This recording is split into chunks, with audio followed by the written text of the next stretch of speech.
This episode can be said to be the sequel to the last episode, The Rooster's Identity Crisis. Some of you may wonder how the rooster connects with today's subject, 16th United States President Abraham Lincoln. So let's briefly summarize the last episode. The rooster's crow is a very important part of his identity.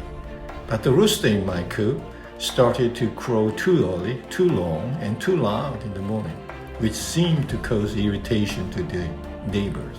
So I put a band on the rooster's neck that muted the crowing.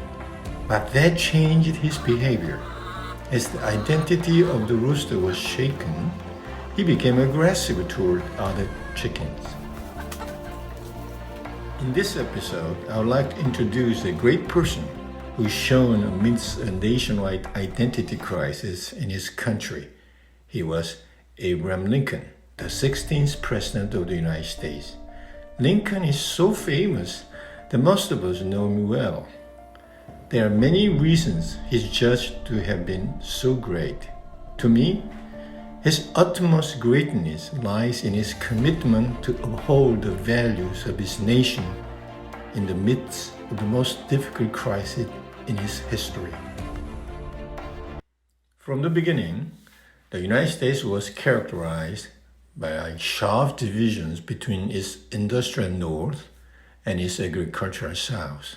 Eventually, the division resulted in the Civil War.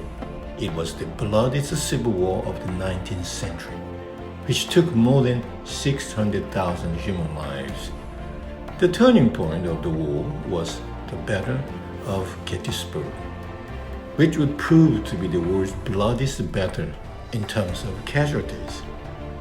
A few months after the fierce battle, Lincoln made a brief speech in honor of the deceased. That was the now famous Gettysburg Address. It is a monumental speech in the history of the world democracy, which includes the famous passage declaring government of the people, by the people, and for the people shall not perish. It was a short speech, lasting only 3 minutes and less than 275 words in length. In the speech, Lincoln described the Civil War as a momentous chapter in the global struggle for self-government, liberty, and equality. Interestingly, the phrase United States of America does not appear in this speech even once. Neither does the term Union Army, nor any direct references to Union casualties at the Battle of Gettysburg.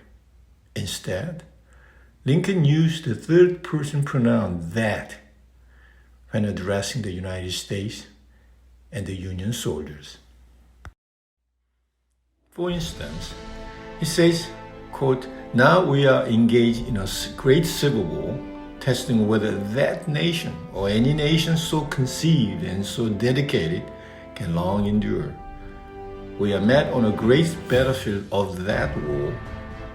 We have come to dedicate a portion of that field as a final resting place for those who here gave their lives that that nation might live," end quote.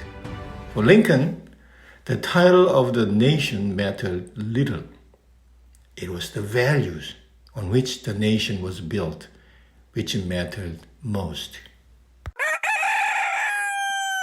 A rooster finds his identity in the crowing in the dawn's early light.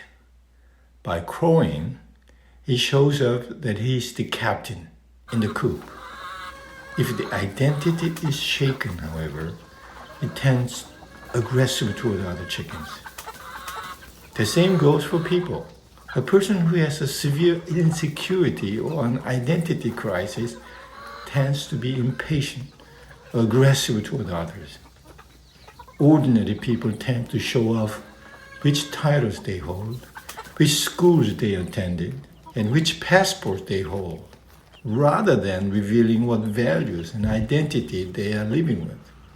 In that respect, Lincoln's greatness, which transcends time and borders, deserves another look.